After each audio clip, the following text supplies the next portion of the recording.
Let's see. Can everybody hear me? Hello, hello. Test, test.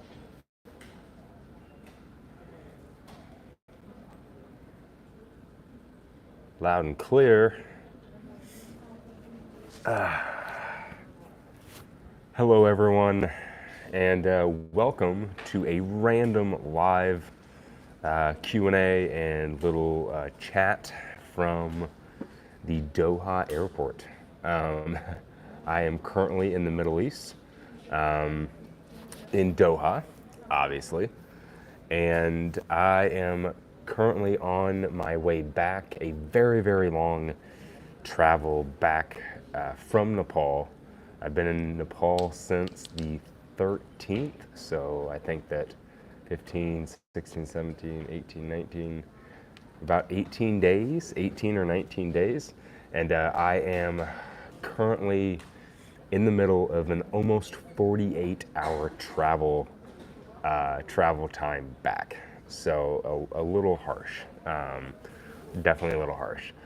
I have a huge layover here in Doha, over 12 hours, and then when I get to Philadelphia, I have like an 8-hour layover, and then I have an overnight layover in Atlanta before I actually get back to Arizona. So, yeah, a lot of damn travel. But I thought I'd come on here and chat about my recent, about 14, I guess 13 really, 13 to 15 day trek through the Himalayas, my third time trekking through the Himalayas, and my climb of Island Peak, the 20,226 foot peak in the Everest range, right there next to Everest and Lhotse and all of those big boy mountains in the Himalayas. So, whew. Thank you. Thanks for the congrats. So I just figured I'd let this kind of be a little bit of an open, kind of off-the-cuff Q&A. So if anybody has any questions for me for the trek, hiking, overseas in Nepal in the Himalayas, traveling to some place like Nepal, climbing Island Peak, gear. I'm also going to be chatting about the next travel film series that I'm working on. And it's one of the reasons we went to Nepal. So not only did I just go to Nepal to climb a mountain, I also went there to shoot some footage and some interviews and some stuff for a travel film that I'm working on, that I've been wanting to work on. If you guys can tell, I have a bit of a cold. I have what's called the Khumbu cough, something that you can get from up in Nepal in the mountains in the Khumbu Valley. It's my third time being over there, and I got it this time, so I'm battling that out a bit. Oh, Brett says I just got home from the Three Passes trek, so missed you there. Brett, did you get the Khumbu cough? It's killing me. It's a rough one for sure. But awesome, congrats on the 3 passes. I did Gokyo last year, which was amazing. Gokyo to EBC. Outdoor Med says, when is that video coming out? So the trip to Nepal wasn't just for a typical standard kind of YouTube video. It was more to shoot an episode of what I'm hoping will become a travel series. So not only did I film my trek in Nepal for the third time, because I've filmed the last 2 years. I also filmed the climb, and while we were over there, we did some interviews with the Sherpa culture, talked a lot about the region and the culture of Nepal and of the mountains. And me and my buddy Chris Carter, some of you might remember him from my CDT through hike in 2021. His name's Rad. Made an awesome PCT documentary that you can find on YouTube. He is actually with me. He's asleep in the other room. We found a nice little cubby to take a nap in. So he is currently sleeping. But he came with me and we were shooting a documentary travel series. Something that's very kind of, I wanted to do something that is a mix of kind of what I've done for years, like with a through hiking vlog, mixed with kind of an Anthony Bourdain travel series, mixed with an adventure film. The plan is to do these in different places, but we wanted to start with Nepal. So in a long answer to your question, the plan is to put it out sometime later. So it's not going to be like a rush job. There's a lot of work that's going to have to be put into it. Like I said, we did a lot of interviews. So it's going to be a vlog. It's definitely going to be kind of like what you're used to seeing on my channel, just quite a bit different with a lot more context in it, a lot more interviews, a little more interesting. So that is the plan for that. Let's see. What else do we have over here? Short Guys Beta Works. So Short Guys Beta Works is my buddy Jason, who has helped me greatly in planning for my climb, teaching me everything he knows about mountaineering, about crevasse rescue, self-arresting, how to move and travel with gear on a glacier. If you guys have ever had any interest in getting into mountaineering, getting into some high alpine stuff, winter backpacking, go check out Jason's channel. Jason's a great friend of mine, and I'm really hoping that next time I go off and do one of these big climbs, because I'm not done. I got mountaineering in me now. I really want to do more of it. Jason's definitely coming with me, whether he knows it or not, or whether he likes it or not. But Short Guys Beta Works, or Jason, said, what surprised you most about the climb? So Island Peak is said to be one of the easier climbs in the Everest range in the Himalayas, because it is a smaller climb. It's just above 6,000 meters, which is just over 20,000 feet, so 20,226 feet. However, what surprised me about it was how technical it was. It was quite a technical climb. We had a lot of vertical ice, so there was a lot more in it than just walking to the peak. There was a lot of work put into it. We started our climb at 1 a.m., so we left base camp at 1 a.m. We spent the night at base camp, left base camp at 1 a.m. We got to the summit around 8:30 a.m., almost 9, and then we got back to base camp on the turnaround at like right at noon, like maybe 12:30, just past noon. So there was a lot of work. It was pretty technical. There was a lot of other people that were at base camp that were there to summit. Unfortunately, or maybe fortunately for us, unfortunate for them, a lot of people turned around like the halfway point because it was technical, because people were dealing with altitude sickness.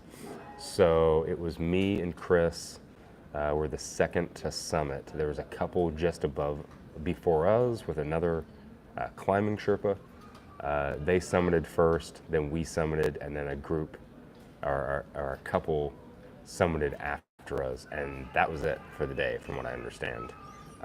So it was much harder than I thought it was going to be, much more technical, a lot more hand over hand, harder climbing, not just kind of following a rope, following a line, but a lot of legit technical climbing. So yeah, it surprised the hell out of me, but it made it that much sweeter and that much harder and that much more fun to, you know,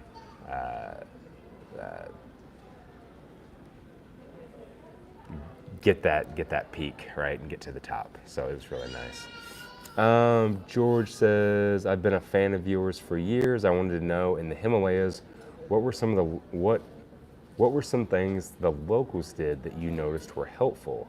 Are there trail angels there, like in the US? No, there's not really trail angels there.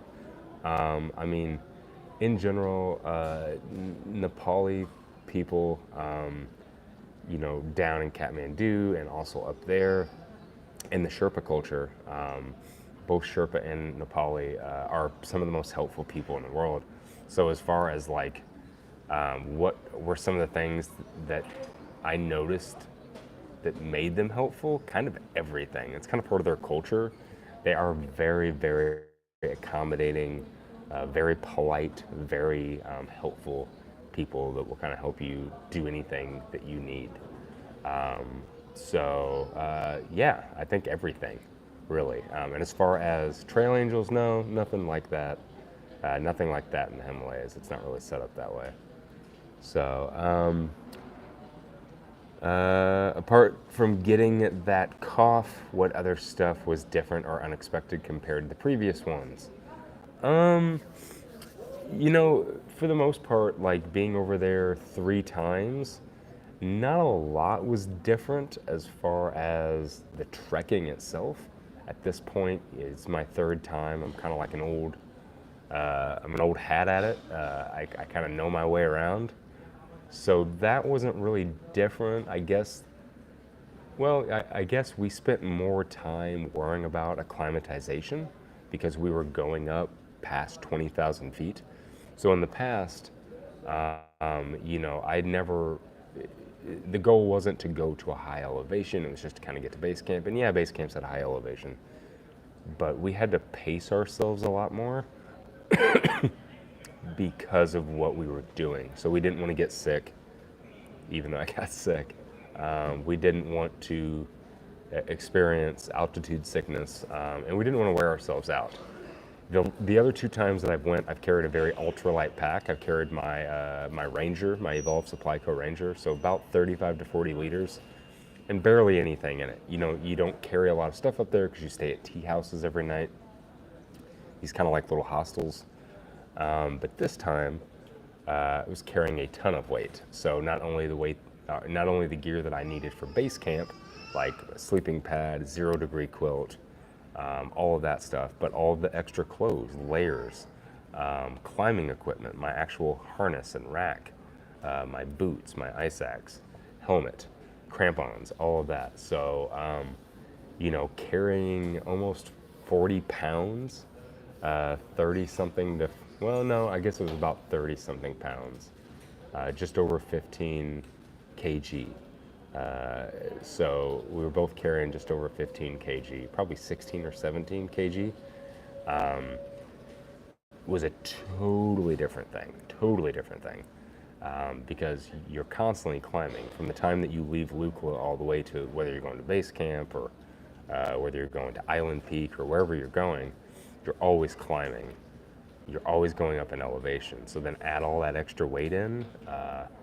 Yeah, that was definitely different and very tough. Very, very tough.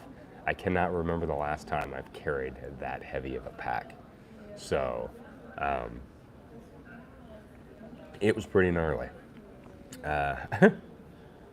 Let's see.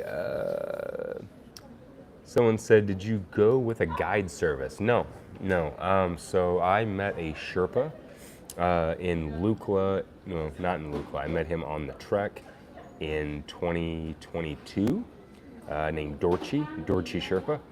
Became a really good friend of mine. I've kept up with him over the last couple of years. I went and visited him last year when I went back to Nepal. And then he does work for a guiding company that also does climbs. So he actually set up the climb for me. So as far as the trek goes, we didn't have a guide. Like I said, it's my 3rd time.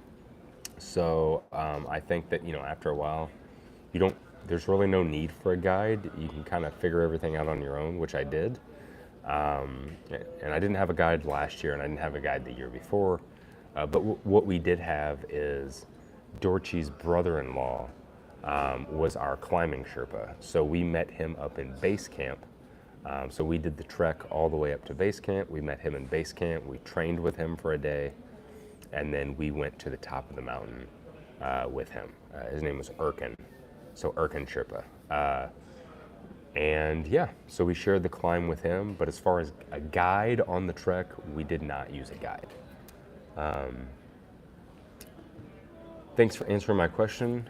got a link to your previous Nepal video. So I never put out a previous Nepal video. I've actually been saving that Nepal footage from the last couple of years because I knew that I wanted to work on something bigger, which is the travel film series that I'm working on.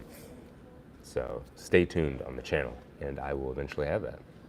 Can you guys tell that I'm tired? Let's see. Somebody said Anthony Bourdain, rest in peace. Yep. Let's see. Is the German climbing legend Reinhold Messner known in the U.S.? Yeah, I would say so. Reinhold's a legend, killer climber, interesting guy. Audrey on the AT says, "Hey Darwin, will you be at Trail Days in Damascus in a couple weeks?" No. So last year I was at Trail Days with my company, Evolve Supply Co. We had a booth there. And the reason was because we were able to split a booth with somebody that had already gotten like a 20 by 20 booth. So we split it with them, but they have a very long wait list. And so that's one of the reasons we didn't get on it because, yeah, there's just a long wait list. The second reason is they actually doubled the price of booths this year. So we decided not to go. Also, it was really close to me getting back from Nepal. And then a bunch of other things that I have going on in May and June. So yeah, I decided to set AT Trail Days out this year. However, I will be at PCT Days. We'll be at PCT Days with the booth and I'll just be there hanging out, but no AT Days. Let's see, Huck Outdoors. What's up, buddy? Congrats on the summit. Thank you, man. I appreciate it. Do you have any plans on getting into mountaineering or summiting some big peaks?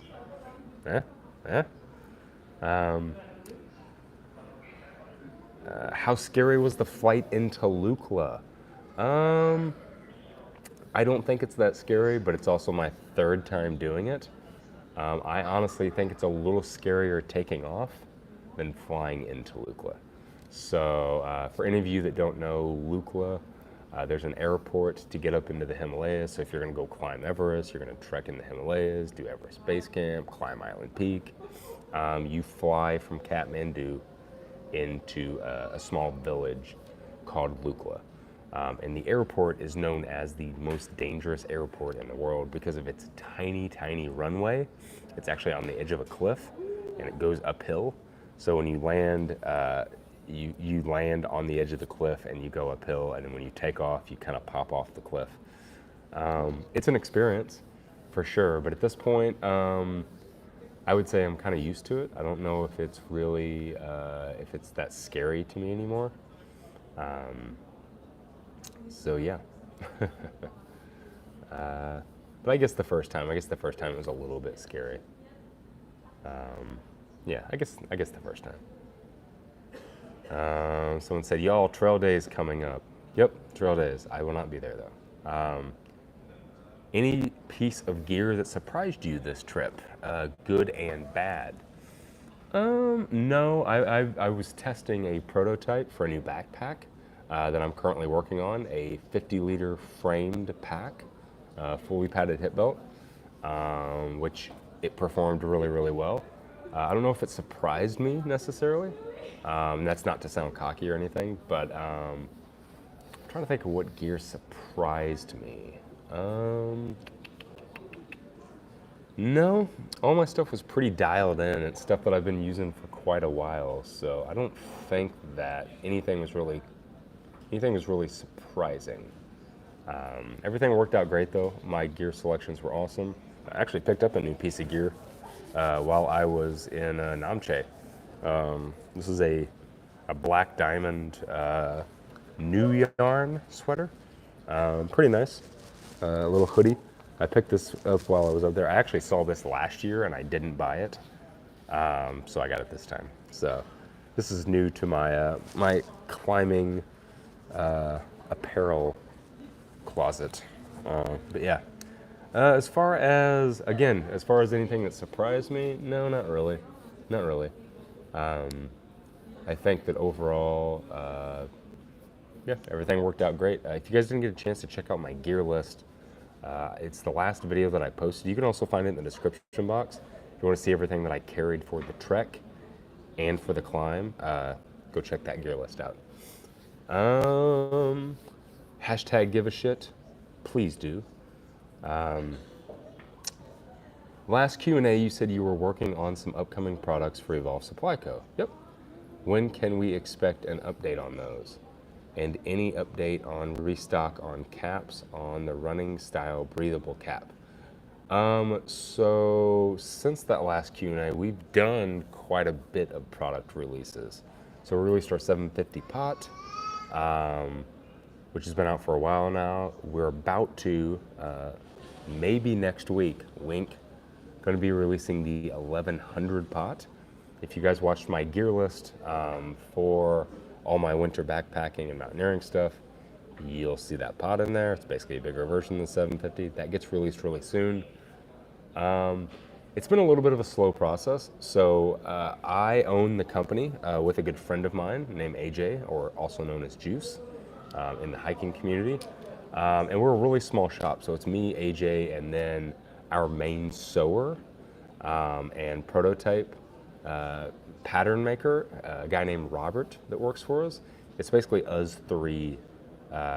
So, you know, developing products and testing things and really testing it, like me taking something over to the Himalayas and literally climbing up to a 20,000 foot peak to see how it'll do, takes some time. You know, we're not just making things in our backyard. A lot of gear companies are able to pump out a lot more gear because they're not really putting it through the test as much, which is not important. That's just something that I like to do, something I've always tried to do. So we're a little bit slower on development, but right now I can tell you that we're working on 2 other backpacks, another product that I can't tell you about, and the running style cap that you've probably seen in my video will be out soon enough. We had a bit of a hiccup and a problem with getting those made. So I would highly suggest, though, go over to our website and just sign up for the email blast. We only send out emails when a new product's released or like a pre-sale or something. So go do that. We don't spam anybody because it's me that sends all those emails out and I just don't have time. So yes, go sign up and you can stay up to date on everything that we're releasing. So let's see. Are you going to go from Pokhara to Annapurna Base Camp? No, there's no, and I don't really have any interest right now in doing. If I was going to go back to Nepal, it would be to climb. I'd be going over to climb another peak. So as far as trekking in Nepal right now, the only reason I would be trekking is to get to a certain peak. I'm not gonna lie, I have another peak in mind for Nepal. When that's gonna happen, I do not know. I have some other things on my list that I want to do first, but there is another mountain that I would love to climb in Nepal, and that would be my main focus. So as far as doing the Annapurna, or you know, visiting Pokhara and stuff, it's not on the list right now, but I hear it's beautiful. Let's see. Eat any good dal bhat, always. For some of you that don't know what dal bhat is, it's kind of a local dish that's everywhere. Yeah, lots of dal bhat. Look up dal bhat if you guys don't know what that is. Randy said, congratulations on a successful summit. I wish I'd gotten into mountaineering when I was younger. Thank you, Randy, I appreciate it. It was definitely one of the hardest things, if not the hardest thing that I've done in my entire backpacking career. So,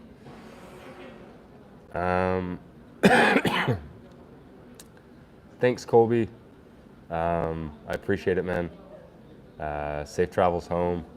I'll be in your neck of the woods sometime in the next 28 hours, 29 hours. Sometime. I'll be there, flying into Phoenix, and then I gotta drive up to Flagstaff. Um, but thanks, man. Which trek in Nepal would you recommend? I mean, I think EBC is a really great trek for a lot of people. I think it's a really good way to see the mountains. It's a really good way to see the valley. Getting to be on the Khumbu Glacier is absolutely amazing. And then, Everest Base Camp it's cool to be there. I think the kind of the highlight of that area is definitely Kalapatar, which is a mountain that's right next to Everest Base Camp. But that is the mountain that you can get kind of that perfect photographic view of Everest and Lhotse and all the surrounding mountains. From base camp, you really can't see any of that. So I think trekking to Kalapatar is really amazing. I would highly suggest that, honestly. And then Gokyo is also very amazing. That's what I did last year, which is it goes off of Everest Base Camp, or EBC as it's known, the route. It goes up to a beautiful village called Gokyo in this amazing lake. And then it traverses another glacier, goes over a killer pass called Chola Pass, and then drops back down and eventually connects back with the EBC. That's also a great trek. A little tougher, definitely takes a little time, but kind of a first trek in Nepal, I would highly suggest EBC. Even though, a lot of people do it, it's still beautiful. It's still amazing to be around those mountains and be in the high Himalayas. I fell in love with it back in 2022, and it's kind of gotten in me. It's why I've been back for 3 years in a row. It's just amazing. So I would highly suggest that. Ever done any hiking in Eastern Canada? The Cape Breton Highlands are beautiful, especially in the fall. Cheers from Nova Scotia. No, I've actually only been to Canada once, and it was only for a couple hours for a layover. I need to get up there, though. I got a really good friend that lives up there. So, yeah, one of these days I'll get up there and do some stuff. I would really love to spend some time in the Canadian Rockies, for sure. So we shall see. Pretty fancy airport there in Doha. Oh yeah, super fancy airport. Probably the fanciest airport. I've traveled to a lot of airports. I've spent a lot of time and a lot of layovers in a lot of big international airports. I think Doha is probably the fanciest. They literally have a rainforest in this place. So it's down. We just went to it not too long ago. But there's a rainforest inside of the airport, which is kind of amazing.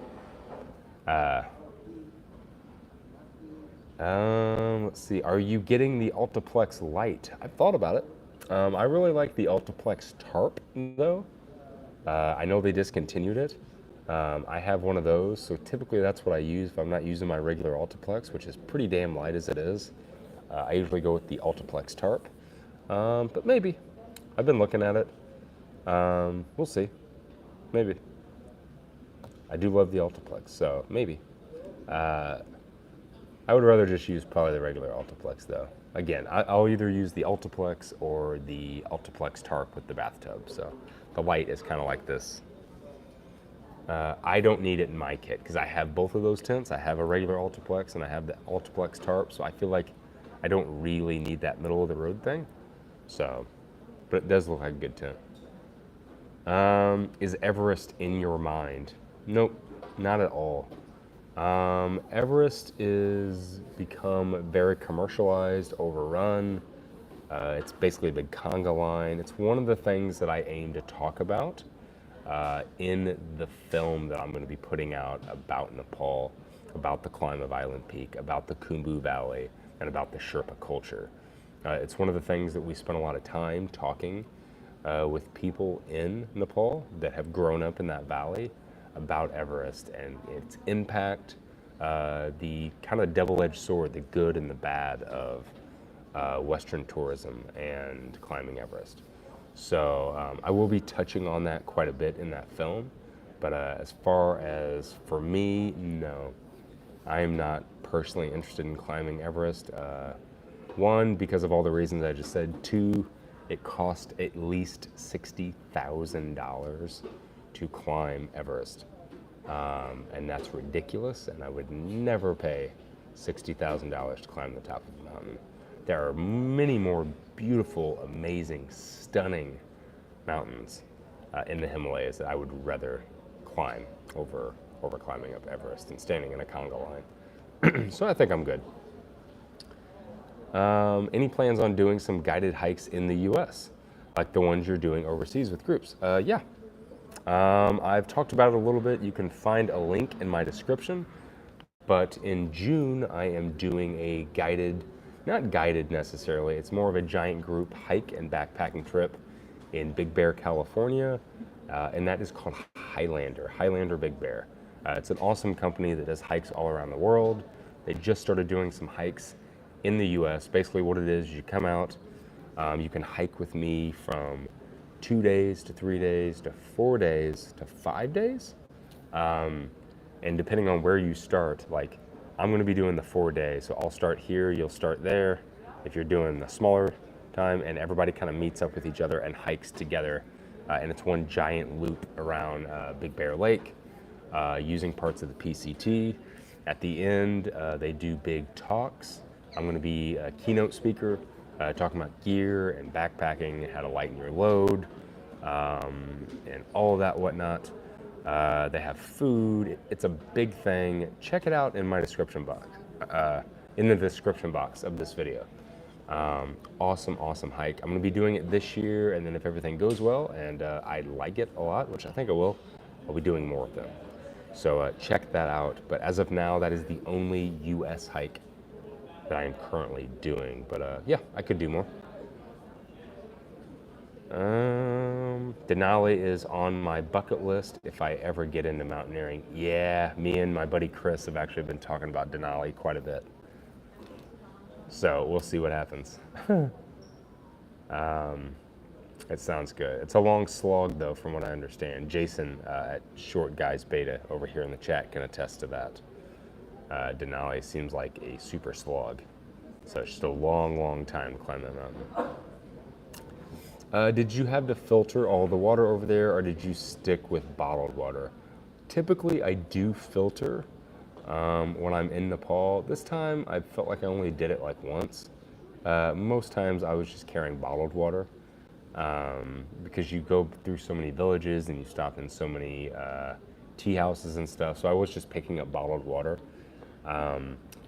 But yeah, typically, I would filter a lot more. I didn't do a lot this time. So I carried a filter, I had it just in case, maybe twice, but yeah. Well done, glad you're safe and on your way home. Such a long time to get home, such a long time. Oh my God, so much time traveling, it's gonna suck. My plan is, as soon as I get done with this Q&A, is to find a spot somewhere here in the airport and just pass out for hours. We'll see what happens. Let's see, been following you for years, but not on the regular. You've turned from a through hiker to a mountaineer type. Cool. Been to the Dolomites in northern Italy. They are beautiful. I have not been to the northern Dolomites.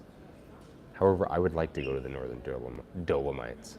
Yeah, the Dolomites look amazing. And I would love to spend some time there for sure. I feel like I got crusties in my nose.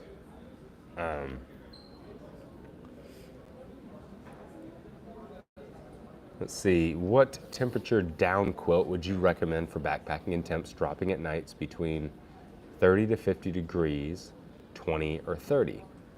From EE, also, do you prefer zippered or sewn foot box? I personally prefer a sewn zip box. So when I started with quilts, I always had the zippered foot box, so you could completely open it up, and I found I was never doing that. So I went to the sewn-in foot boxes. It just made more sense. And then as far as quilt ratings go, obviously everybody's going to be different.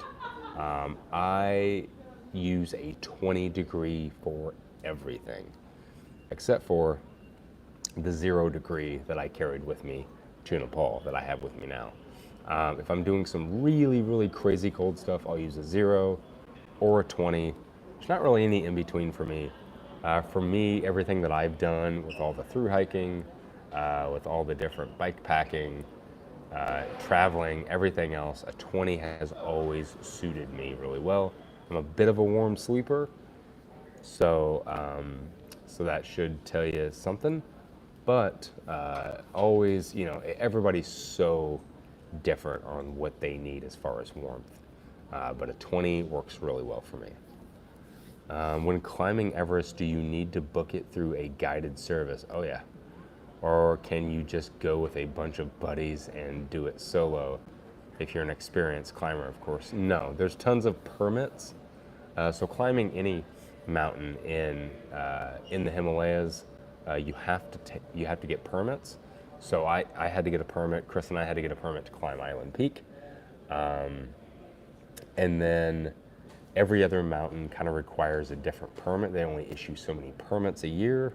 And then the permits, like I said, are crazy expensive. But no, you cannot climb that mountain just on a whim, at least not from what I understand. So that'd be interesting, though, right? Do you have your triple crown? Yep. I mean, I don't have like a actual crown,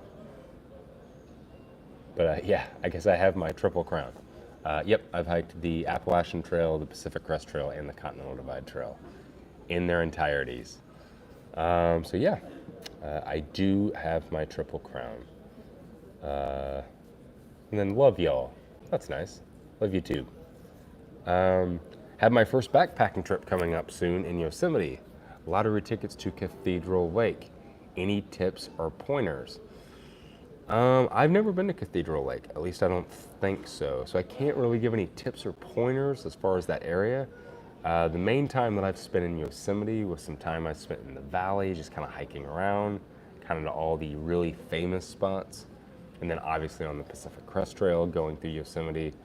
As far as that goes, I don't know.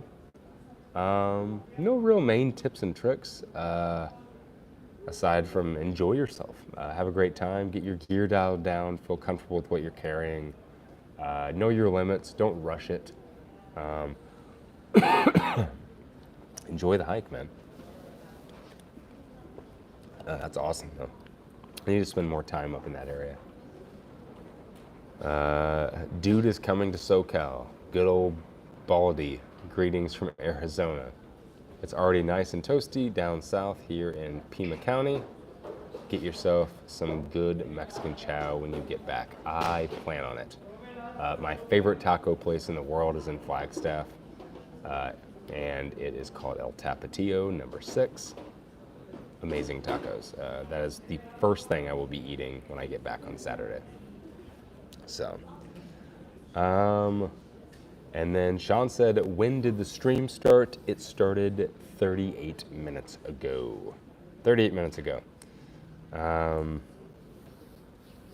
So does anybody else have any other specific gear questions, logistic questions, climbing questions about Nepal, or questions about the film that I'm going to be working on?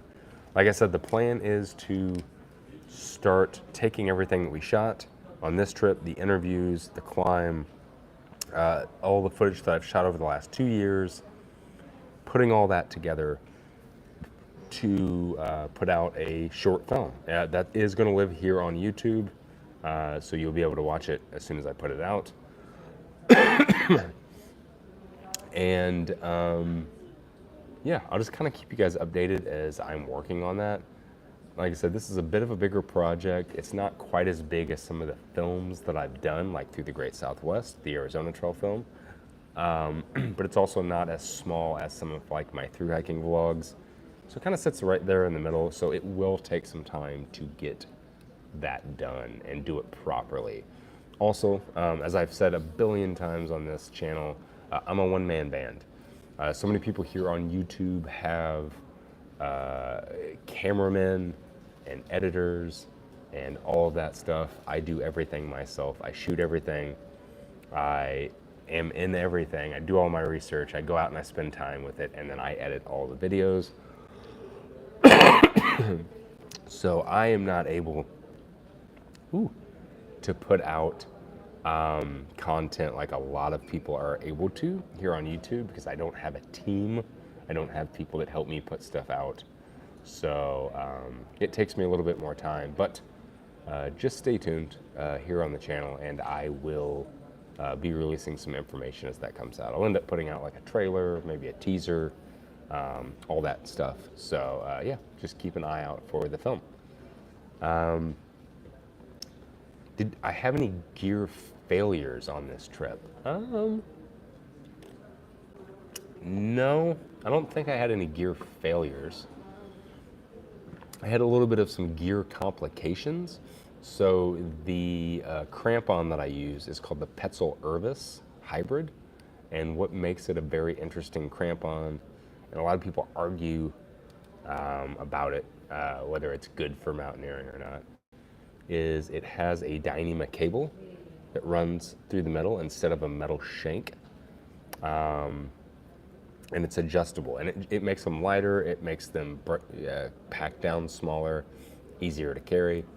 But with that being said, they also, because that Dyneema cord can stretch, in the middle of the climb, right before I hit the summit, one of my crampons, I think it was the right side one, started becoming a little loose because that Dyneema cable had stretched. That being said, I mean, I had taken that out on multiple hikes, worn it tons of times in ice and snow, even did some ice climbing with it in Colorado a few weeks ago, and no problems, but randomly on the mountain, it came loose. So I had to stop, take my crampon off, readjust it on one of the little teeth, and then put it back on. So it wasn't really a failure. It was just kind of an unexpected adjustment. I thought I had broke them in good enough. If you guys don't know that crampon, again, go check that gear video out. It's down in the description box, or you can look them up. They're called the Irvis. I think those would be amazing crampons if you were thinking about, doing something like the PCT, something where you need like a full-on crampon. If you're going in like really snowy or icy, but you don't want to carry a lot of weight and you want to keep it compact, the Irvis would be a phenomenal crampon for that. But yeah, no gear failures that I can think of. Oh, I lost my favorite Nalgene bottle. So if you guys watched that gear video, I had a Nalgene bottle that had a ton of stickers on it. I actually left that on the plane when we got to Doha the last time. On the way over, I left it on the plane. I've had that Nalgene for close to 15, 16, maybe 17 years. It has been everywhere with me. It's full of stickers from national parks and breweries and places I've traveled throughout the country when I was living out of the van. And I left it on a plane. It killed me. Absolutely killed me. It felt like I lost a friend. I can't believe that I did it. Once you get off the plane, they won't let you get back on. So presumably it's still here somewhere in Doha, either in a lost and found, or somebody took it home with them, or somebody threw it away. But I've had that Nalgene bottle for so long, and had seen so much stuff, and I lost it. And here's the funny thing: I bought a new Nalgene when I got to Nepal, in Kathmandu. Took it up, carried it through the entire trek, the entire climb, and then right before the flight out of Lukla, I left it at my Sherpa friend's tea house in Lukla. So I don't have that either. I carried that new one all the way through the trek, all the way up the mountain, all the way back down, all the way back to Lukla, and I left that damn Nalgene too. So, it's awful, awful. Yeah, somebody said lost and found while you're waiting for your next plane. I don't know. I don't know if that works. Is that a thing? Do you think that I could find that? That would be amazing. Maybe I will do that. I don't know. I don't know if that's a thing. I don't know if they actually do that, but it hurt. It really hurt to lose that damn Nalgene. So I would say that was a pretty big gear failure. That was about it. Let's see. Do you know Renee and Tim, known as @Thru Hikers? I saw they recently released a book based on the recipes and experiences through hikers. Would you consider releasing a book based on your experience? I get asked that a lot. I think I actually do know Renee and Tim. Do they go as, are their trail names Tick and Talk? Because if so, I met them on the CDT. Really sweet people. If not, then no, I don't know them. Yeah, people have asked me that for years, if I would release a book, if I would write a book. Man, it would take me so long to write a book, so long to write a book. I think I could sit down and have somebody else like transcribe it for me and write it. Like an, what is that, a biography versus an autobiography or something like that. But I have no patience to sit down and write a book, none. I've spent 9 years making YouTube videos here on the channel, documenting all of this stuff. So I don't know, writing a book would be, if I was gonna write a book, it wouldn't be about my adventures because, I mean, they're all right here for everybody to watch. This is my book. You guys are watching my book. I think if I was gonna write a book, it would be on like pulling behind the curtain, like all the crazy shit that I've seen and been a part of, and the things I've done and situations I've been in, and the craziness that can come with this whole YouTube world and through hiker community and outdoor community and stuff like that. I think that would be the book that I would write. Again though, like, how would I find the time? Between all this travel and making YouTube videos and owning and running a gear company and developing gear and trying to be a husband and a normal person and having a podcast and all the other crazy shit that I do, I don't know. It would be really hard to write a book. Really, really hard to write a book. So maybe one of these days. I get asked that a lot. Maybe one of these days, but as of now, no. There's no plan to write a book. Like I said, my book is here. My book is here on YouTube, on the channel. It's got some interesting chapters to it.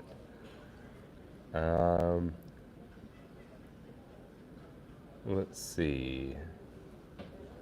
Yeah, and then as in gear recommendations and all that stuff. Yeah, I mean, that's the channel, right? Like, that is the channel.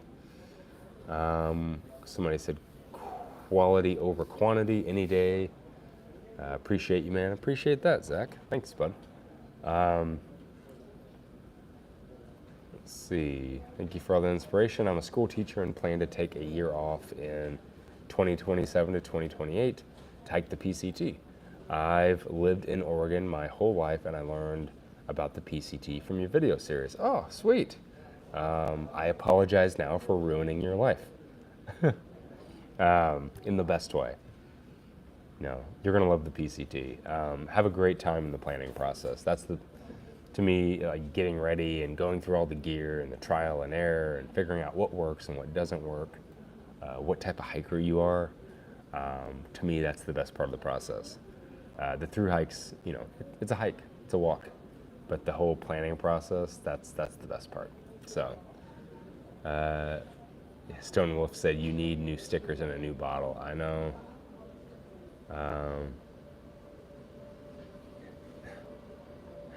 You failed your gear. Yes, I did. Wonderful idea, taking the time out at the port to do this live stream. Thanks. Yeah, I'm getting all kinds of weird looks. It's an international airport, obviously. So just tons of people from all around the world. From Europe and the Middle East and Asia and everything. And everybody that walks by is just giving me crazy looks. Because I'm just like right out here in the open. But yeah, I'm glad you enjoyed it. I've been wanting to do this for a while. I do a lot of traveling, especially over the last handful of years, a lot of overseas traveling to do a lot of these hikes, treks, and stuff. And this is something I always want to do. The original plan for this live Q&A was I was going to do it from Namche up in the mountains. And the Wi-Fi and the cell service was not good at all. Namche is a bit of a bigger city in the mountains, so I figured it would be a little bit better. Honestly, it's a miracle that there's Wi-Fi at all in the mountains. But it didn't seem like it was really going to work out, so I didn't want to do it. So yeah, so needless to say, that did not happen. But I was glad to do it here. Again, I have a 12+ hour layover in Doha, and I was like, I need to kill some time. Number one, I need to sleep.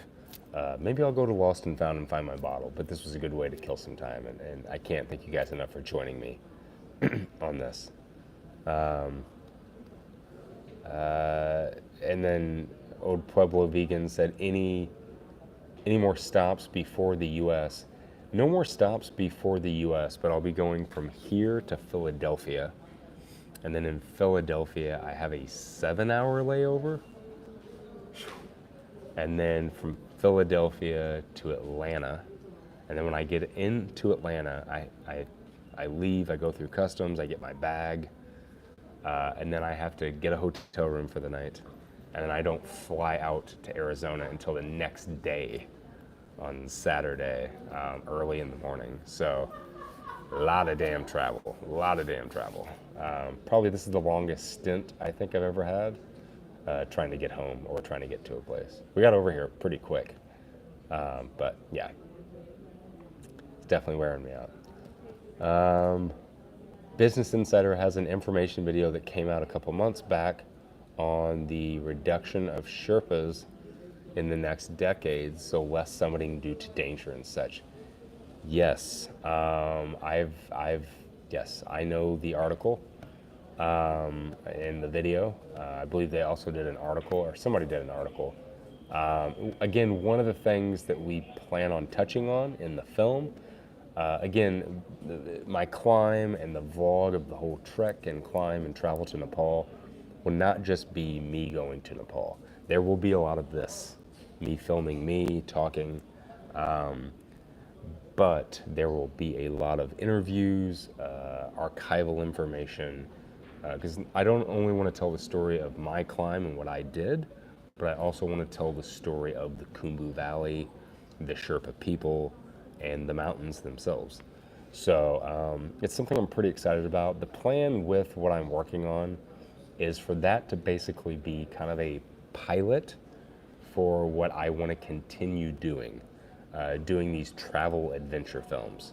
So me and my buddy Chris filming each other. He's filming me, I'm filming him, traveling to a different country, traveling to a different culture, experiencing that, digesting that, food, people, and then going on some crazy adventure like climbing a 20,000 foot peak or bike packing 800 miles through a remote landscape, or pack rafting, whatever it is.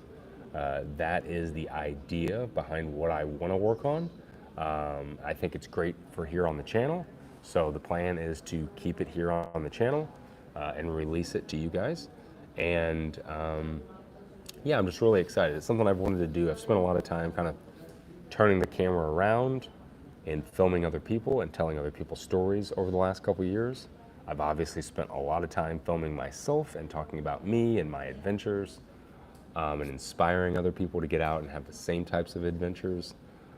So I kind of want to take those two worlds and I want to mesh them. I wasn't supposed to go past. I can't get it. There we go. I want to mesh those two worlds, tell a great story, and also let people vicariously live through me and get inspired to go see amazing things and explore the entire world around us. You know, I've spent so much time here on the channel trying to inspire people to explore our national parks and our national scenic trails. Now I really want to expand that and inspire people to visit and see the rest of the world and experience the rest of the world, other cultures, other people, other things, because I think it's important. I think travel makes us smarter. I think it makes us understand our world more around us from a personal level. And that's something that I've gotten a lot from the last handful of years of travel. It's why I've spent so much time traveling. It's why I took a year off from YouTube, just to go travel and see the world and experience it and understand more about the rest of the world. It's something that's very important to me. It means a lot to me to expand my consciousness and learn more about this big, crazy world that most of us will never understand. Different opinions, different views, different cultures, different ways of life, how other people live, because I think it's humbling. And I think that whenever you see how other people live and you understand how other people live, their struggles, their joys, I think that it makes you a fuller, richer person as far as understanding your own life. So a bit of a ramble there, but it's how I feel. So that's the plan with the series. That's the plan with the film, the Nepal film. And with that being said, obviously I'm still putting out all the gear videos and everything else that you guys have, I'm sure, gotten accustomed to me putting out again. Got a lot of stuff this year, a lot of stuff. Going to be using and testing a lot of new gear, getting out on all these different adventures. I'm going back to do the Tour de Mont Blanc. I'm going to spend 2 more sections on the PCT. I'm going to be climbing another mountain that I can't tell you about yet. Working on this film. A lot of stuff. Really getting back to the roots of backpacking and why I started all of this in the first place. Like what I really love. And it's not through hiking. It's not pushing myself. And it's being in the mountains. What I really, truly love is being in the mountains, being in nature, experiencing that. So getting back to backpacking and even mountaineering is allowing me to do that. So I'm excited to make all this new content for you guys and share it all here on the channel. And hope you guys are here for it.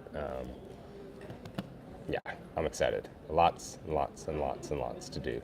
Now I just gotta find a cameraman and a producer and like 3 editors. And damn, I could do a lot of content. But right now, it's just me.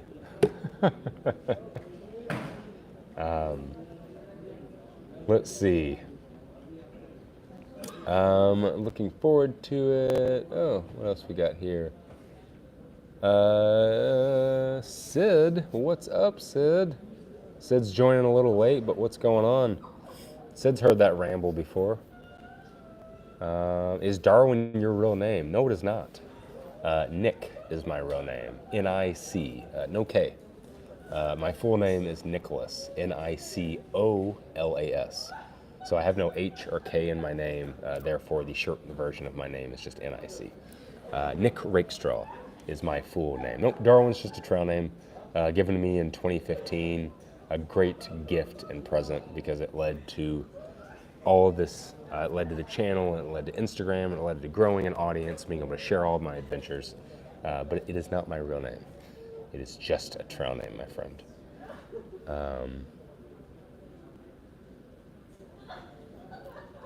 Vendors, ooh, Kumbukov.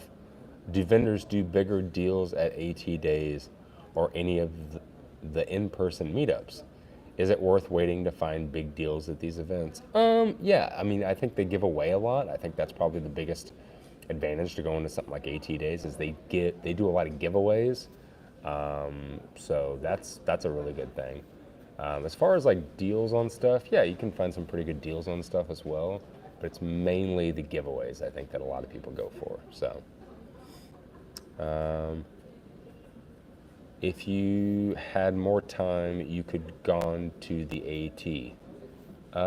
Yeah, I could.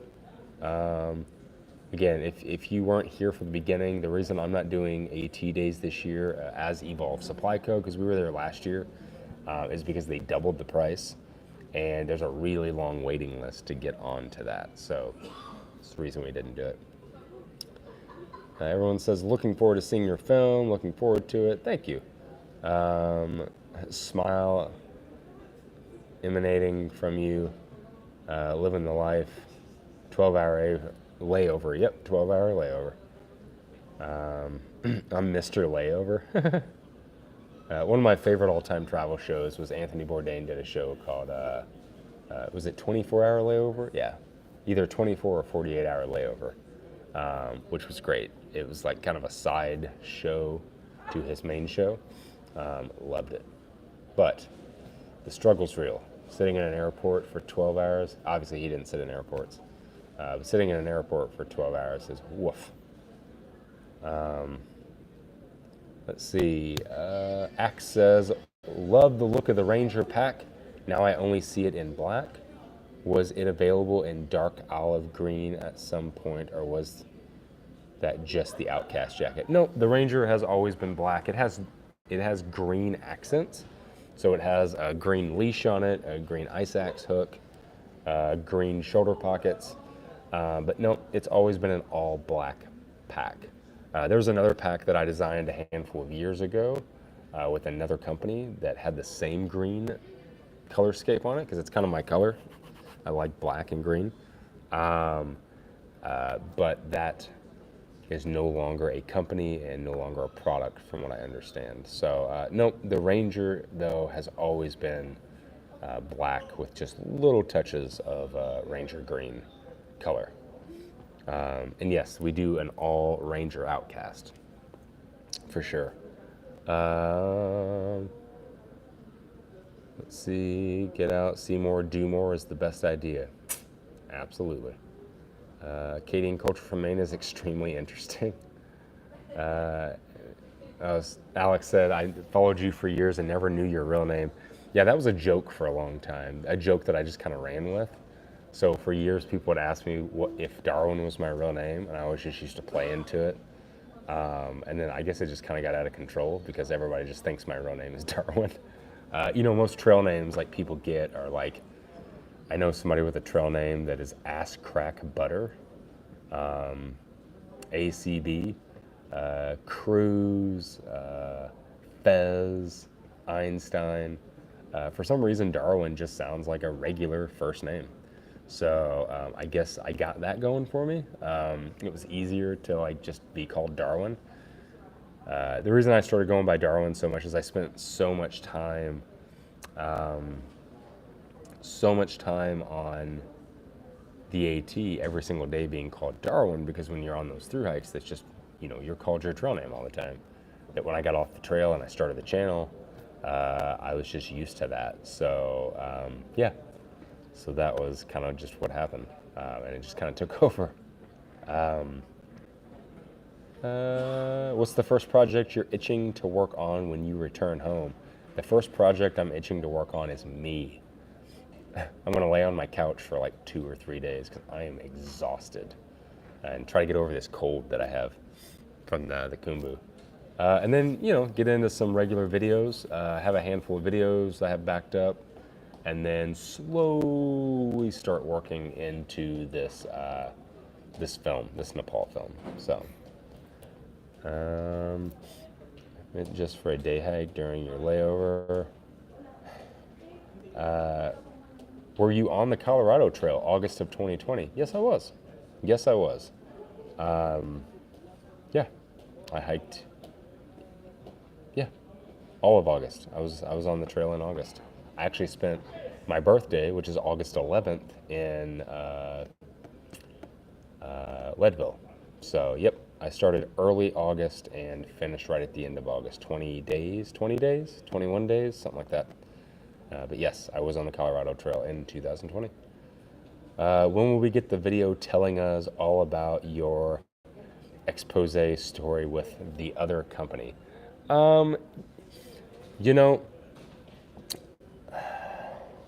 I've talked here and there about that for years. From what I understand, the other company is not doing so well. I don't know. I don't know if there is a place and time anymore. It doesn't matter at this point.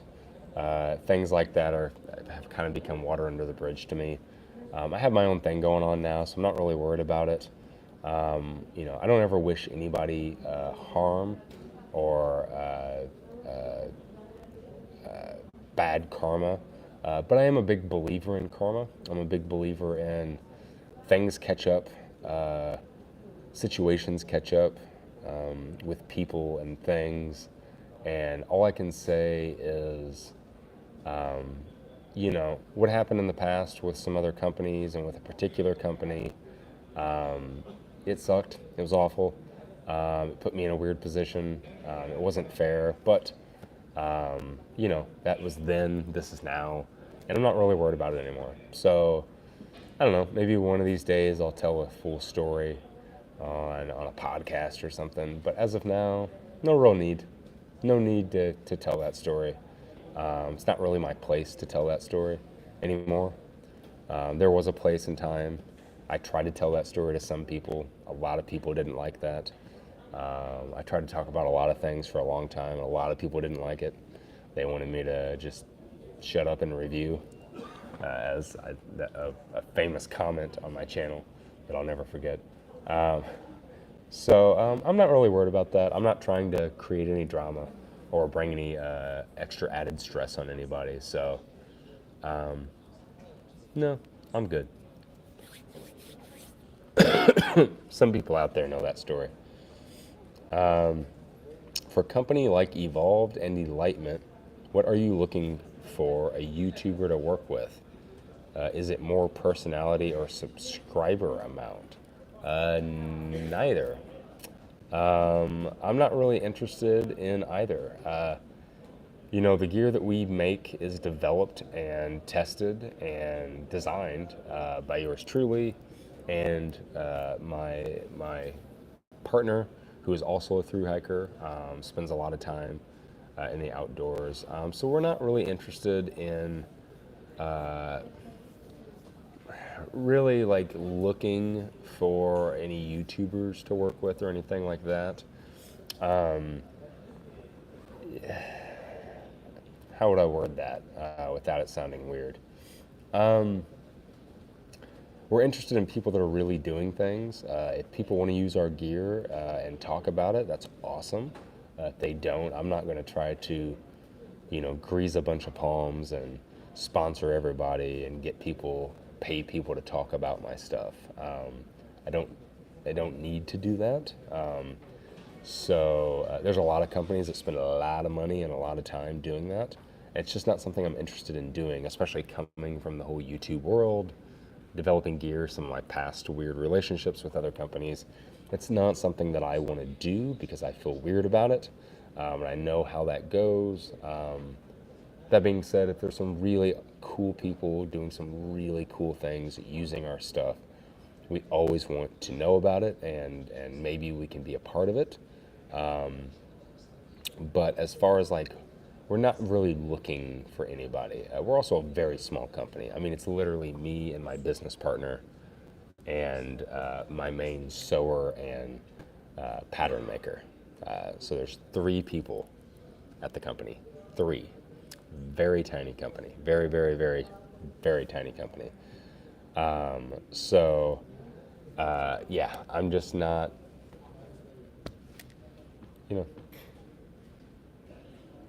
we're just too small. We're too small to do anything like that right now. But maybe someday in the future we'll do something. We'll sponsor some people or support some people or whatever. But right now, too small.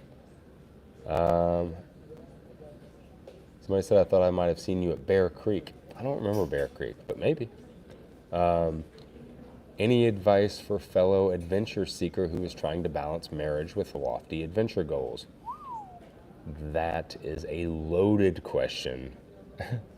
I didn't do it right for a long time, I'll tell you that. It is all about balance. You have to balance. It is a give and take, but there needs to be more give. I spent a lot of time focusing on my goals and what I wanted to do outdoors, and kind of neglected the other thing that I had.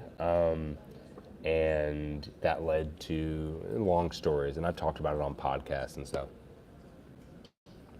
But It is very important.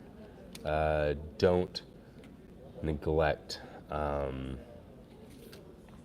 Don't neglect your marriage.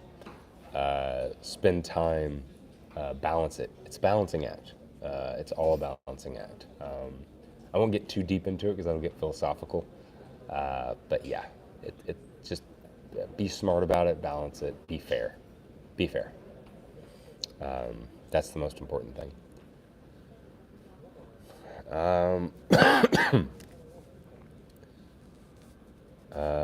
Let's see.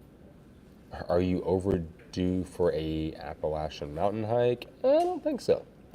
I think I've spent enough time on the AT. Not really interested in spending any time on the AT as of late. More interested in spending some time on the PCT and possibly the CDT, because I have kind of a weird relationship with the CDT, so I would like to get back out there and spend a little bit of extra time. Guys, I think that we might be getting to the end, kind of a funneling down. It is currently, what time is it here? It's 3 a.m. in Doha.